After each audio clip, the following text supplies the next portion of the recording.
వార్తల వివరాలు చూస్తే 2 ఏళ్లలో అయోధ్య రామమందిరం దేశంలోనే అతిపెద్ద ఆధ్యాత్మిక కేంద్రంగా అవతరిస్తుందని ముఖ్యమంత్రి చంద్రబాబు జోస్యం చెప్పారు.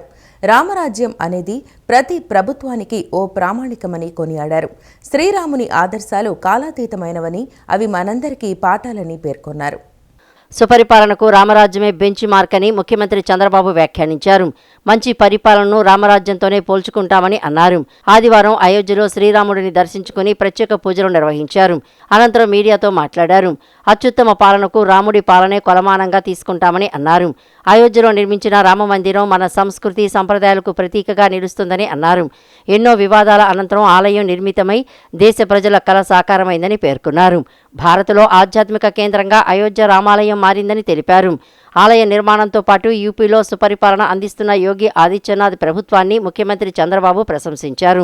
దేశంలోని ఇతర దేవాలయాలకు అయోధ్య రామాలయం మార్గదర్శకంగా నిలవాలని ముఖ్యమంత్రి చంద్రబాబు ఆకాంక్షించారు. సాంకేతికంగా ముందడుగు వేస్తున్న భారత్ను ఎవరూ నిలవరించలేరని స్పష్టం చేశారు. 2047 వికసిత భారత్ లక్ష్యంలో యూపీ, బీహార్లు కూడా కీలక పాత్ర పోషించాలని అన్నారు. రాముడి దర్శనం అనంతరం ముఖ్యమంత్రి చంద్రబాబు ఎక్స్లో స్పందించారు. Ramarajya is the best way of governance. That is the benchmark for any government. Today, so many people worked for this temple. There is a reconciliation. They have brought consensus through court and also negotiations, everything. I really appreciate all those who contributed for building this temple. Great temple. Historical temple. This will be spiritual hub for India. It will bring our traditional values in a big way in future. Today India is moving very fast. If we see technology and also knowledge, nobody can beat India now. If we add traditional values, that is the best way overall human being. Ayodhya temple is going to play very crucial role for building spiritual values. I am very happy. I had a good darshan. I am thanking government of UP. You are seeing nowadays UP is doing extremely well. If UP and Bihar will build, then only we can achieve Vikasit Bharat 2047. I am proud. Chief Minister of UP is doing extremely well. I congratulate him. Today I am seeing the temple. Now another 2 years time, this temple will be the benchmark in future for other temples. One day, 150,000 pilgrims are coming all over the country and also international pilgrims. In course of time, it will increase the number and it will become best spiritual center that is going to happen. విద్య ఒక్కటే అభివృద్ధికి రాజమార్గమని కేంద్ర ఆర్థిక మంత్రి నిర్మలా సీతారామన్ అన్నారు. మన దేశానికి గుర్తింపు, కీర్తి ప్రతిష్ట తెచ్చే విద్య, క్రీడలపై యువత ప్రత్యేక దృష్టి పెట్టాలని సూచించారు. తీర ప్రాంత యువత ఉన్నత చదువులు చదివి దేశానికి, రాష్ట్రానికి మంచి సేవలు అందించాలని నిర్మలా సీతారామన్ కోరారు. తీర ప్రాంత యువత ఉన్నత చదువులు చదివి దేశానికి, రాష్ట్రానికి మంచి సేవలు అందించాలని కేంద్ర ఆర్థిక శాఖ మంత్రి నిర్మలా సీతారామన్ అన్నారు. తీర ప్రాంతానికి ఏమి కావాలన్నా చేసేందుకు సిద్ధంగా ఉన్నామని, మీరు బాగా చదవాలి అని, అభివృద్ధి, సంక్షేమం తాము చూసుకుంటామని విద్యార్థులను ఉద్దేశించి పేర్కొన్నారు. పశ్చిమ గోదావరి జిల్లా నరసాపురం మండలం పెదమైన వాణి లంక గ్రామంలో ఆదివారం జిల్లా పరిషత్ ఉన్నత పాఠశాలలో యూనియన్ బ్యాంక్ వారి సహకారంతో 18 లక్షలు విలువ చేసే కంప్యూటర్లు, సైన్స్ ల్యాబ్ తదితర మౌలిక సదుపాయాలు ప్రారంభించి వాటిని ఆమె విద్యార్థులకు అంకితం చేశారు. ఈ సందర్భంగా కేంద్ర ఆర్థిక శాఖ మంత్రి నిర్మలా సీతారామన్ విద్యార్థులను ఉద్దేశించి మాట్లాడారు. చదువుతో పాటు క్రీడలపైన ప్రత్యేక దృష్టి పెట్టాలని, ప్రపంచ స్థాయిలో దేశానికి కీర్తి ప్రతిష్టలు తేవడం విద్యా, క్రీడలతోనే సాధ్యమని పేర్కొన్నారు. విద్యార్థులు మంచి ఆలోచనలతో ముందుకు సాగి దేశ భవిష్యత్తు తీర్చిదిద్దే బాధ్యత కూడా వారిపై ఉందన్నారు. ఈ సందర్భంగా సీతారామన్ విద్యార్థులతో మమేకమై వారితో కొద్దిసేపు ముచ్చటించారు. కొన్ని ప్రశ్నలు వేసి వారి నుంచి సమాధానం రాబట్టారు. డిజిటల్ క్లాసుల ద్వారా ప్రపంచవ్యాప్తంగా జరుగుతున్న విషయాలను, ఉన్నత విద్యా ప్రమాణాలు చక్కగా తెలుసుకునే వీలుంది. ప్రతి విద్యార్థి వీటికి హాజరయ్యేలా ఉపాధ్యాయులు ప్రత్యేక దృష్టి సారించాలని కేంద్ర మంత్రి సీతారామన్ సూచించారు. ఇక్కడ పిఎం విశ్వకర్మ యోజన కింద 13 రకాల ట్రేడ్స్కి ఇక్కడ ట్రైనింగ్ ఇచ్చారు. అది కార్పెంటర్ అవ్వచ్చు, లేదు హెయిర్ డ్రెస్సర్ అవ్వచ్చు, ఇంకా అట్లా చాలా మేసన్స్, ఫిష్ నెట్ తయారు చేసేవాళ్ళు, ఇట్లా చాలా ట్రేడ్స్కి ఇక్కడ ట్రైనింగ్ అయింది. అప్పుడు ఆ ట్రైనింగ్ పొందిన యువకుల్ని కూడా తీసుకొచ్చారు ఇక్కడ, ఒకసారి మన అందరూ కలుసుకుందామని.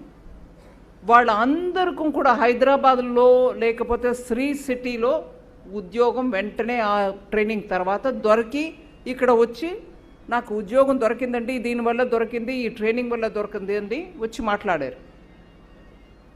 చాలా సంతోషంగా అనిపించింది.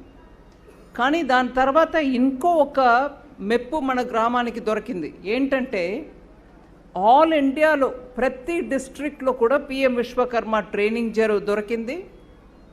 అన్ని 700 డిస్ట్రిక్ట్స్ పైన ఉన్నాయి భారతదేశంలో. ప్రతి డిస్ట్రిక్ట్లో కూడా ఈ ట్రైనింగ్ పెట్టారు. ఈ ప్రాంతాన్ని మనం ఇంకా ఎంత ఫాస్ట్గా ముందు తీసుకెళ్ళడానికి ఏమేం ఆలోచన ఉన్నాయో అన్నిటినీ కూడా మనం రాష్ట్ర ప్రభుత్వం కానీ కేంద్ర ప్రభుత్వం కానీ తీసుకెళ్ళి మనం పూర్తి చేసుకోవాలి. ఇంకా వస్తుంది ఇంకా చేస్తారనేది కాదు, మీరు లిస్టు పెట్టాలి. న్యాయమైన కోరిక ఏది ఉన్నా కూడా చెప్పడంలో సంకోచం ఉండకూడదు. ఇక్కడ ఈ భవనం ఇప్పుడు రీసెంట్గా వచ్చిన సైక్లోన్లో మీ అందరికీ పనికి వచ్చింది, చాలా సంతోషం. కానీ మన పిల్లలకి దీని నుంచి ఏం దొరుకుతుంది అనే ఆలోచనతోనే ఇట్లాగా ఒక ఇంజనీరింగ్లో ఐటీ సెక్టర్లో ఉన్నటువంటి ఒక పెద్ద కంపెనీ వాళ్ళే వచ్చి ఇక్కడ ఉన్నటువంటి ప్రతి ఒక్క రూమ్ని ఐటీ కంపెనీ ట్రైనింగ్కి ఆ రూమ్ని తయారు చేసి దాంట్లో కంప్యూటర్ని పెట్టి డ్రోన్స్ని పెట్టి డ్రోన్స్కి కావాల్సిన వస్తువుల్ని పెట్టి దాన్ని ఎలా నేర్పించాలి అనే పూర్తి వ్యవస్థ చేసుకొని ఆ ట్రైనింగ్ ఇచ్చే మనుషుల్ని కూడా తీసుకొచ్చి వాళ్ళ ద్వారా ఇక్కడ ఉన్నటువంటి వాళ్ళకి ట్రైనింగ్ ఇచ్చి మిమ్మల్ని మార్కెట్కి ఇవాళ రెడీగా చేస్తున్నారు. మార్కెట్ అంటే జాబ్ మార్కెట్కి రెడీ చేస్తున్నారు. ట్రైనింగ్ సెంటర్ అయిపోయారు. Centre for excellent AI training అంటే పిఎం లంక. పూర్తి ఆంధ్రప్రదేశ్ నుంచి ఆంధ్రప్రదేశ్ పూర్తిగా ఎక్కడ ఉన్నా ఏఐల ట్రైనింగ్ కావాలంటే ఇంజనీరింగ్ గ్రాడ్యుయేట్ లేదా 10 పాస్ అయిన వాళ్ళు లేదా BA BCom చదివిన వాళ్ళు ఏఐ ట్రైనింగ్ పొందాలంటే పిఎం లంకకు రాక తప్పదు. పోలవరం ప్రాజెక్టుకు అమరజీవి పొట్టి శ్రీరాములు పేరు పెట్టాలన్న డిప్యూటీ సీఎం పవన్ కళ్యాణ్ ప్రతిపాదనకు జనసేన ప్రధాన కార్యదర్శి నాగబాబు పూర్తి మద్దతు ప్రకటించారు. మంగళగిరిలో జరిగిన ఓ కార్యక్రమంలో ఆర్యవైశ్యులు జనసేనలో చేరిన సందర్భంగా ఆయన ఈ వ్యాఖ్యలు చేశారు. తెలుగు జాతి ఆత్మగౌరవం కోసం ప్రాణత్యాగం చేసిన మహనీయుడిని గౌరవించుకోవటం మన బాధ్యత అని ఆయన పేర్కొన్నారు. మంగళగిరిలోని సీకే కన్వెన్షన్ సెంటర్లో చార్టెడ్ అకౌంటెంట్ పెనుగొండ సుబ్బారాయుడు ఆధ్వర్యంలో పలువురు ఆర్యవైశ్యులు జనసేన పార్టీలో చేరారు. ఈ కార్యక్రమంలో ఎమ్మెల్సీ నాగబాబు, ప్రభుత్వ విప్ పిడుగు హరిప్రసాద్ పాల్గొని వారికి పార్టీ కండువాలు కప్పి ఆహ్వానించారు. ఈ సందర్భంగా నాగబాబు మాట్లాడుతూ తెలుగు వారికి ప్రత్యేక రాష్ట్రం కావాలని ఆమరణ నిరాహార దీక్ష చేసిన పొట్టి శ్రీరాములు జీవితం అందరికీ ఆదర్శమని కొనియాడారు. గతంలో ప్రాజెక్టులకు రాజకీయ నాయకుల పేర్లు పెట్టే సంప్రదాయం ఉండేదని, కానీ పవన్ కళ్యాణ్ ఆ విధానాన్ని పక్కనబెట్టి గోదావరి జిల్లాలకు తాగునీరు అందించే ప్రాజెక్టుకు పొట్టి శ్రీరాములు పేరు పెట్టడం ద్వారా ఆయన త్యాగాలను భవిష్యత్తు తరాలకు తెలిసేలా చేశారని చెప్పారు. అలాగే గ్రామాలను అభివృద్ధి పథంలో నడిపించేందుకు పవన్ కళ్యాణ్ నిరంతరం కృషి చేస్తున్నారని అన్నారు. ప్రభుత్వ విప్ పిడుగు హరిప్రసాద్ మాట్లాడుతూ ప్రజాసేవే లక్ష్యంగా పవన్ కళ్యాణ్ పార్టీని స్థాపించి 14 ఏళ్లుగా ఎన్నో ఆటుపోట్లు ఎదుర్కొన్నారని గుర్తు చేశారు. కూటమి ఏర్పాట్లో ఆయన కీలక పాత్ర పోషించారని, పార్టీలో చేరిన కొత్త సభ్యులు జనసేన మూల సిద్ధాంతాలను అర్థం చేసుకుని వాటికి కట్టుబడి పనిచేయాలని సూచించారు. ఈ సందర్భంగా కొత్తగా చేరిన వారితో పార్టీ ఆశయాల పట్ల ప్రమాణం చేయించారు. విజయవాడలో జరగనున్న ఆవకాయ్ అమరావతి ఉత్సవాలపై నెలకొన్న సందిగ్ధతకు తెరపడింది. ఎగ్జిబిషన్ అనుమతులు రద్దుపై వస్తున్న వార్తలపై ఎన్టీఆర్ జిల్లా కలెక్టర్ డాక్టర్ జి లక్ష్మీషా స్పష్టతనిచ్చారు. ఉత్సవాలు యథావిధిగా ప్రభుత్వ స్థలంలోనే జరుగుతాయని, వదంతులను నమ్మవద్దని ఆయన కోరారు. భద్రతా కారణాల దృష్ట్యా మాత్రమే కొన్ని మార్పులు చేసినట్లు వెల్లడించారు. రాష్ట్ర ప్రభుత్వం జనవరి 8 నుంచి 10వ తేదీ వరకు అత్యంత ప్రతిష్టాత్మకంగా పొన్నమి ఘాట్, భవానీ ఐలాండ్, బెర్ము పార్క్ పరిసర ప్రాంతాల్లో ఆవకాయ్ అమరావతి ఉత్సవాలను నిర్వహించనుంది. ప్రభుత్వ స్థలంలోనే ఈ కార్యక్రమాలు ఉంటాయి. అయితే సందర్శకుల భద్రత దృష్ట్యా మాత్రమే ఎగ్జిబిషన్ అనుమతులను తాత్కాలికంగా నియమ నిబంధనలకు అనుగుణంగా రద్దు చేయడం జరిగింది. అమరావతి ఉత్సవాల నేపథ్యంలో ప్రజల భద్రత, శాంతి భద్రతల పరిరక్షణ, ట్రాఫిక్ నియంత్రణ తదితరాల దృష్ట్యా జాగ్రత్తలు తీసుకుంటున్నాం. సందర్శకులకు ఇబ్బంది కలగకుండా అనుమతి లేని రేకులతో ఉన్న కొన్నింటిని మాత్రమే ఖాళీ చేయమని నిర్వాహకులను కోరామని కలెక్టర్ డాక్టర్ జి. లక్ష్మీశా ఒక ప్రకటనలో పేర్కొన్నారు. మెడికల్ కాలేజీల పీపీపీ విధానాన్ని విరమించుకోవాలి అంటూ ఆంధ్రప్రదేశ్ రాష్ట్ర ముఖ్యమంత్రి నారా చంద్రబాబు నాయుడుకు సిపిఐ జాతీయ కార్యదర్శి కె. రామకృష్ణ లేఖ రాశారు. ఈ లేఖలో పలు అంశాలను ప్రస్తావించారు. పబ్లిక్ ప్రైవేట్ పార్ట్నర్షిప్ పేరుతో ఏపీలో మెడికల్ కాలేజీలను ప్రైవేటీకరించే యోచనను విరమించుకోవాలని సూచించారు. మెడికల్ కాలేజీల పీపీపీ విధానాన్ని విరమించుకోవాలంటూ ఆంధ్రప్రదేశ్ రాష్ట్ర ముఖ్యమంత్రి నారా చంద్రబాబు నాయుడుకు సిపిఐ జాతీయ కార్యదర్శి కె. రామకృష్ణ లేఖ రాశారు. ఈ లేఖలో పలు అంశాలను ప్రస్తావించారు. పబ్లిక్ ప్రైవేట్ పార్ట్నర్షిప్ పేరుతో ఏపీలో మెడికల్ కాలేజీలను ప్రైవేటీకరించే యోచనను విరమించుకోవాలని సూచించారు. మెడికల్ కళాశాలను ప్రైవేటు వ్యక్తులకు అప్పగించేందుకు ముఖ్యమంత్రి అత్యుత్సాహం చూపిస్తూ మొండిగా వ్యవహరించడం సరికాదని పేర్కొన్నారు. ఏపీలో ఉన్న అన్ని రాజకీయ పార్టీలు, విద్యార్థి, యువజన సంఘాలు, ప్రజా సంఘాలు, మేధావులు అందరూ ముక్తకంఠంతో రాష్ట్ర ప్రభుత్వ పీపీపీ విధానాన్ని వ్యతిరేకిస్తున్నారని చెప్పుకొచ్చారు. ప్రభుత్వ నిధులతో ఏర్పాటైన వైద్య కళాశాలను పీపీపీ విధానంలో ప్రైవేటుకు అప్పగించడంతో పాటు 2 ఏళ్ల పాటు సిబ్బందికి జీతాలు చెల్లించేందుకు ప్రభుత్వం సిద్ధమవటం తగదని అన్నారు.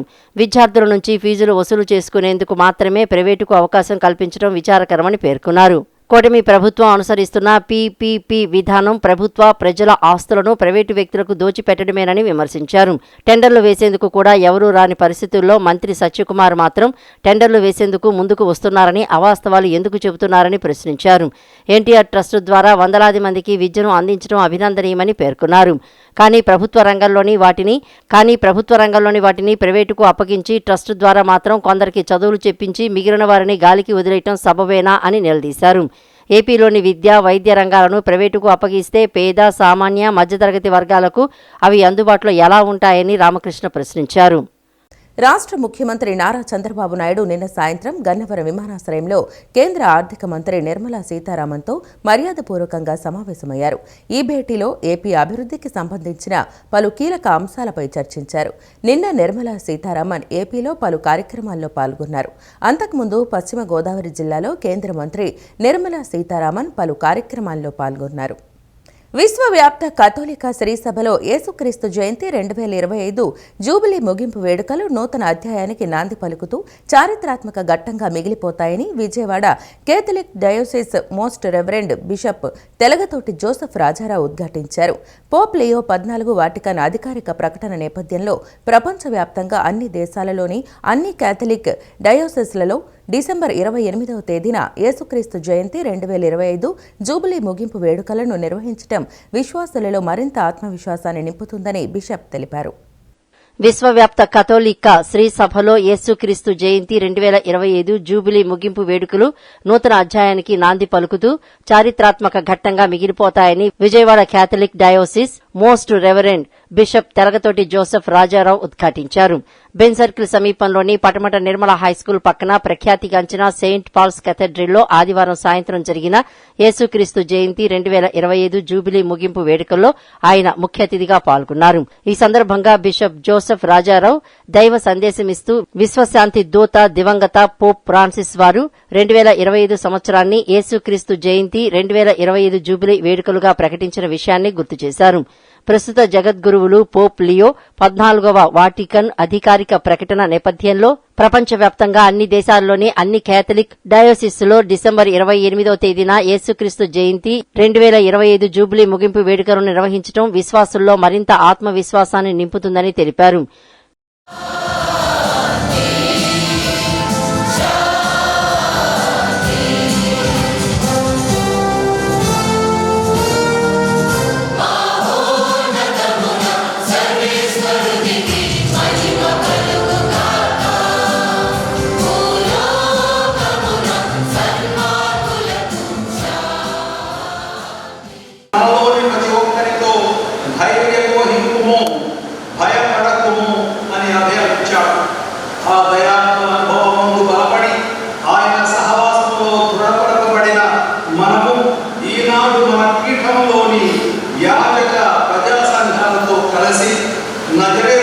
నజరేతులోని పవిత్ర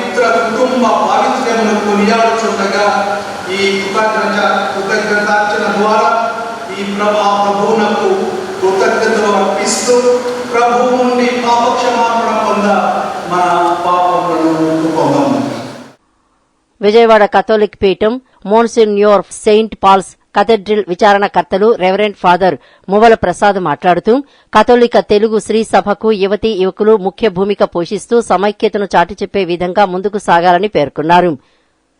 అనంతరం సెయింట్ పాల్స్ కెథెడ్రిల్లో శోభాయమానంగా అలంకరించిన పవిత్ర పూజా పీఠంపై పీఠాధిపతులు Telagathoti Joseph Rajarao, monsignor father Muvvala Prasad, vicar general father M Gabriel, procurator father Kiran తదితర డయాసిస్ గురువులు క్రీస్తు జయంతి 2025 జూబిలీ ముగింపు సమిష్టి దివ్య పూజా బలి సమర్పించారు. అంతకుముందు bishop Joseph Rajarao, monsignor father Muvvala Prasad, vicar general father M Gabriel తదితర గురువులు యేసుక్రీస్తు జయంతి 2025 జూబిలీ క్రీస్తు శిలువను ప్రదర్శించారు. ఈ కార్యక్రమంలో గుణదలమాత పుణ్యక్షేత్రం rector father Eleti William Jayaraju Swami, education society director father Kolakani Marianna, father PK Joseph, SSC director father Thota Sunil Raju, secretary father Vinod, diocese గురువులు, మఠకన్యలు, కథోలిక విశ్వాసులు పెద్ద ఎత్తున పాల్గొన్నారు. అమరావతి రైతు రామారావు అంత్యక్రియలు మందడంలో ముగిశాయి. ఈ కార్యక్రమంలో పాల్గొన్న సిపిఎం రాష్ట్ర కార్యదర్శి వర్గ సభ్యులు సిహెచ్ బాబురావు ప్రభుత్వాన్ని, సిఆర్డీఏ వైఖరిని తీవ్రంగా విమర్శించారు. మంత్రి సమక్షంలో జరిగిన సమావేశంలోనే రామారావు మనోవేదనతో కుప్పకూలి మరణించిన ప్రభుత్వం ఇప్పటివరకు ఎటువంటి నిర్దిష్ట సహాయాన్ని ప్రకటించకపోవడం శోచనీయమని ఆయన పేర్కొన్నారు. మృతుని కుటుంబానికి 50 లక్షల రూపాయల ఆర్థిక సహాయం అందించాలని, లోతట్టు ప్రాంతాల్లో కాకుండా సరైన చోట్ల ప్లాట్లు కేటాయించాలని బాబురావు డిమాండ్ చేశారు. సిఆర్డీఏ తన తప్పులేదని ప్రకటనలు విడుదల చేయడంపై మండిపడుతూ రైతుల ఫిర్యాదులను పట్టించుకోకుండా వారిపైనే నెపం నెట్టడం దుర్మార్గమన్నారు. రోడ్ల విస్తరణ పేరుతో ఇళ్లను తొలగించకుండా మౌలిక సదుపాయాల కల్పనపై దృష్టి పెట్టాలని సూచించారు. ముఖ్యమంత్రి తక్షణమే జోక్యం చేసుకుని రైతు కుటుంబానికి మరియు రాజధాని ప్రాంత రైతులకు న్యాయం చేయాలని, లేని పక్షంలో పెద్ద ఎత్తున ఆందోళనలు చేపడతామని ఆయన హెచ్చరించారు. మరణించిన రైతు రామారావుని, రైతులని తప్పుపడుతూ సిఆర్డీఏ ప్రభుత్వాన్ని తప్పు లేదని విడుదల చేశారు ప్రకటన. ఇది దుర్మార్గం. ప్లాట్లు లోతట్టులో ఇచ్చారని రామారావు గారు చెప్తే, ఆవేదనతో చెప్తే మేమంతా బాగా చేశామని చెప్తున్నారు. ఒక రామారావు గారే కాదు, ఎంతోమంది రైతులు కంప్లైంట్లు చేశారు, అయినా పట్టించుకోలే. దానికి తోడు రోడ్డు విస్తరణకి అంగీకరించారు అని ఇంకొక నెపం నెట్టడం. అలాగే మేము అన్నీ సరిగా చేశాం, రామారావు గారు వ్రాతపూర్వకం మాకు ఎటువంటి ఫిర్యాదు చేయలేదు. వందల ఫిర్యాదులు రైతులు, అక్కడ ఉన్నటువంటి ప్రజలు చేశారు. మంత్రి సమక్షంలోనే, ప్రజాప్రతినిధుల సమక్షంలో ఆయన ఆవేదన అంతా వ్యక్తం చేశారు రైతుల తరపున. మా ఇళ్ళు పోతే ఎక్కడిస్తారు, మా అందరికి ఒక చోట ఇవ్వండి, సీడ్ యాక్సిస్ రోడ్డు పక్కన ఇవ్వండి, గతంలో ఇచ్చిన ప్లాట్లన్నీ లోతట్టులో వాగుల్లో ఇచ్చారు అని ఆవేదన వ్యక్తం చేసి కళ్ళ ముందు కనబడతా ఉంటే మాకు ఎటువంటి ఫిర్యాదు చేయలేదు అని మాట్లాడటం, సిఆర్డీఏ ప్రకటన చేయటం అంటే తప్పు రైతుల మీద వేస్తారా? నగరంలో శాంతి భద్రతల పరిరక్షణే ధ్యేయంగా ఎన్టీఆర్ జిల్లా పోలీసు యంత్రాంగం దూకుడు పెంచింది. కమిషనర్ రాజశేఖర్ బాబు ఆదేశాలతో నగర వ్యాప్తంగా ఉన్న రౌడీ షీటర్లు, సస్పెక్ట్లకు పోలీసులు గట్టి వార్నింగ్ ఇచ్చారు. నేర ప్రవృత్తి మార్చుకోకపోతే కఠిన చర్యలు తప్పవని హెచ్చరించారు. విజయవాడ నగరాన్ని నేరరహితంగా మార్చేందుకు ఎన్టీఆర్ జిల్లా పోలీసులు కార్యాచరణను ముమ్మరం చేశారు. ఆదివారం నాడు జిల్లా వ్యాప్తంగా ఉన్న రౌడీ షీటర్లు, సస్పెక్టులకు పోలీసు అధికారులు కౌన్సిలింగ్ నిర్వహించారు. పోలీస్ కమిషనర్ ఎస్వి రాజశేఖర్ బాబు ఆదేశాల మేరకు డీసీపీలు కృష్ణకాంత్, పటేల్, బి లక్ష్మీనారాయణల పర్యవేక్షణలో అన్ని పోలీస్ స్టేషన్లో ఈ తనిఖీలు, కౌన్సిలింగ్ ప్రక్రియ కొనసాగింది. ఈ సందర్భంగా అధికారులు రౌడీ షీటర్లకు అల్టిమేటం జారీ చేశారు. పాత కక్షలు పక్కన పెట్టి సత్ప్రవర్తనతో మెలగాలని, గంజాయి అమ్మకాలు, అక్రమ రవాణా వంటి అసాంఘిక కార్యకలాపాల్లో కనిపిస్తే చట్టం తన పని తాను చేసుకుపోతుందని స్పష్టం చేశారు. ప్రతి ఒక్కరిపై నిరంతరం నిఘా ఉంటుందని, మళ్లీ నేరాల బాట పడితే జైలు శిక్షలు తప్పవని హెచ్చరించారు. ఈ కౌన్సిలింగ్లో ఏసీపీలు, టాస్క్ ఫోర్స్ అధికారులు మరియు ఇతర పోలీసు సిబ్బంది పాల్గొన్నారు. కృష్ణా జిల్లా గన్నవరం మండలంలో విషాదం నెలకొంది. పోలవరం కాలువలో పడి ఓ యువకుడు ప్రాణాలు కోల్పోయాడు. ప్రమాదవశాత్తు కాలువలో పడి గల్లంతైన యువకుడు మృతి చెందడంతో తెంపల్లి గ్రామంలో విషాద ఛాయలు అలుముకున్నాయి. ఘటనపై సమాచారం అందుకున్న పోలీసులు రంగంలోకి దిగారు. గన్నవరం నియోజకవర్గంలోని తెంపల్లి గ్రామంలో ఘోర ప్రమాదం జరిగింది. గ్రామానికి చెందిన 22 చింతల ఎల్బీజర్ పోలవరం కాలువ వద్దకు వెళ్లగా ప్రమాదవశాత్తు నీటిలో పడి గల్లంతయ్యాడు. కాలువలో నీటి ఉధృతి అధికంగా ఉండటంతో ఊపిరాడక ఆ యువకుడు మృతి చెందాడు. స్థానికుల సమాచారంతో ఆత్కూరు పోలీసులు వెంటనే సంఘటనా స్థలానికి చేరుకున్నారు. గాలింపు చర్యల అనంతరం మృతదేహాన్ని వెలికితీసి పోస్టుమార్టం నిమిత్తం గన్నవరం ప్రభుత్వాసుపత్రికి తరలించారు. ఈ ఘటనపై కేసు నమోదు చేసిన పోలీసులు అసలు ప్రమాదం ఎలా జరిగిందనే కోణంలో దర్యాప్తు చేస్తున్నారు. యువకుడు మృతి చెందడంతో ఎల్బీజర్ కుటుంబ సభ్యులు కన్నీరు మున్నీరవుతున్నారు. ముత్యాలంపాడులోని శ్రీ షిరిడి సాయిబాబా మందిరంలో నూతన సంవత్సర క్యాలెండర్ ఆవిష్కరణ కార్యక్రమం జరిగింది. ఈ కార్యక్రమానికి మందిర గౌరవ అధ్యక్షులు పూనూరు గౌతమ్ రెడ్డి పాల్గొన్నారు. నూతన సంవత్సరం క్యాలెండర్ను ఆవిష్కరించారు. ఈ సందర్భంగా ఆయన మాట్లాడుతూ ప్రతి సంవత్సరం చేసుకునే పద్ధతిలోనే బాబా ఆశీస్సులతో ప్రతి కార్యక్రమాన్ని నిరాటంకంగా జరుపుకుంటున్నామని చెప్పారు. సేవా కార్యక్రమం అయినా భక్తి కార్యక్రమం అయినా సజావుగా జరగడానికి కారణం బాబావారి ఆశీస్సులని చెప్పారు. నూతన సంవత్సరం సందర్భంగా గత 30 ఏళ్ల నుంచి బాబావారి చిత్రపటంతో కూడిన క్యాలెండర్ను భక్తులకు ఇచ్చే ఆనవాయితీ ఉందన్నారు. ఎంత ఖర్చు అయినా ఉచితంగానే ఇస్తున్నామని తెలిపారు. భవిష్యత్తులో కూడా మరింత ముందుకు వెళ్లడానికి ప్రజలు భక్తుల ఆశీస్సులు కోరుకుంటున్నామని చెప్పారు. దాతల సహకారంతో దిగ్విజయంగా కార్యక్రమాలు నిర్వహిస్తున్నామని తెలిపారు. 31వ తేదీ రాత్రి 12 గంటల నుంచి ఉత్సవాలు ప్రారంభించి అర్ధరాత్రి నుంచి క్యాలెండర్లు పంపిణీ చేస్తున్నట్లు చెప్పారు. బాబా ప్రతిమ ఏదైతే ఉందో దానినే ఒక చిత్రంగా తీసుకుని దాని అందరికీ కూడా ఇవ్వటం అనేటువంటి జరుగుతూ ఉంది. దీన్ని దృష్టిలో పెట్టుకుని భవిష్యత్తులో కూడా మేము మరింత ముందుకు వెళ్ళటానికి ప్రజల యొక్క భక్తుల యొక్క ఆశీర్వచనం కోరుకుంటున్నాం. అదే పద్ధతిలో ఈ గుడి దినదినాభివృద్ధి చెందడానికి, అదే పద్ధతిలో ఈ ఇంటర్నేషనల్ వైడ్గా మాకు వచ్చినటువంటి అవార్డులు కానీ అవన్నీ కూడా దాతల యొక్క సహకారంతో జరిగింది అనేటువంటిది చెప్పక తప్పదు. వారు ఇచ్చినటువంటి సహాయ సహకారాల వలన మరింతగా ముందుకు వెళ్ళి మేమంత దిగ్విజయంగా ఈ కార్యక్రమాలు నిర్వహించుకోవడం జరుగుతూ ఉంది. దీనిలో భాగంగానే 31వ తారీఖు రాత్రి 12 గంటలకు తెల్లవారితే నూతన సంవత్సరం అనంగా ఈ కార్యక్రమాలు ఉత్సవాలు చేయటం, తదనంతరం ఈ క్యాలెండర్లు అన్నింటినీ కూడా అర్ధరాత్రి నుంచే భక్తులందరికీ కూడా పంచడం అనేటువంటి జరుగుతుందని ఈ సందర్భంగా కూడా తెలియజేస్తూ మరింతగా భక్తి పారవశ్యంగా ఉండేటువంటి వారందరికీ కూడా ఆ రోజు కూడా అందరికీ కూడా ఆహ్వానం. ఈ వార్తలు ఇంతటితో సమాప్తం. నమస్కారం.